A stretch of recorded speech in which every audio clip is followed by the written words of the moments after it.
ପ୍ରତ୍ୟେକ ପୂଜାରେ ଗଣେଶଙ୍କୁ ଆଗ ପୂଜା କରାଯାଏ କାହିଁକି? ଏକଦା ମାତା ଲକ୍ଷ୍ମୀ ତାଙ୍କ ଭକ୍ତମାନଙ୍କର ସୁଖ ଦୁଃଖ ବୁଲି ଦେଖି ଆସିବା ପରେ ଶାନ୍ତିରେ ବସି ଟିକେ ଟିକେ ମୁରୁକି ହସୁଥାନ୍ତି।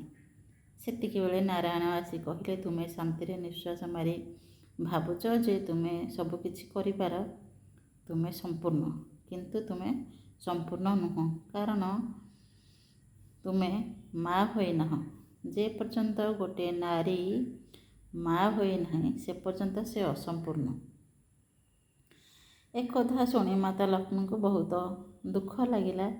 ସେ ନିଜ ଭିତରେ ପୂର୍ଣ୍ଣତା ପାଇବା ପାଇଁ ତାଙ୍କର ବାନ୍ଧବୀ ମାତା ପାର୍ବତୀଙ୍କ ପାଖକୁ ଗଲେ। ସେ ମାତା ପାର୍ବତୀଙ୍କୁ ଅନୁରୋଧ କଲେ ଯେ ଗଣେଶଙ୍କୁ ପୋଷ୍ୟପୁତ୍ର ରୂପରେ ଗ୍ରହଣ କରିବା ପାଇଁ। ସେ ପାର୍ବତୀଙ୍କୁ କଥା ଦେଲେ ଯେ ଗଣେଶଙ୍କୁ ସେ ପୁତ୍ର ରୂପେ ଗ୍ରହଣ କଲେ ଗଣେଶ ଦେବତାମାନଙ୍କ ଭିତରେ ଆଗ୍ର୍ୟ ପୂଜନ ହେବେ।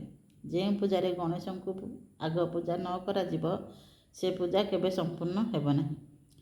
ଯଦି ଯିଏ ଲକ୍ଷ୍ମୀଙ୍କୁ ପୂଜା କରିବା ଆଗରୁ ଗଣେଶଙ୍କୁ ପୂଜା କରିବ ତେବେ ଲକ୍ଷ୍ମୀ ତାଙ୍କ ପୂଜାରେ ସନ୍ତୁଷ୍ଟ ହୋଇ ତାଙ୍କୁ ଧନ ଜନ ଗୋପଲକ୍ଷ୍ମୀରେ ତା ଘର ପୂର୍ଣ୍ଣ କରିଦେବେ।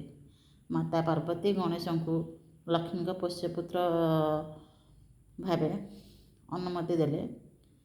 ସେହି ଦିନଠାରୁ ଗଣେଶ ପ୍ରତ୍ୟେକ ପୂଜାରେ ଆଗ ପୂଜା ହୁଅନ୍ତି।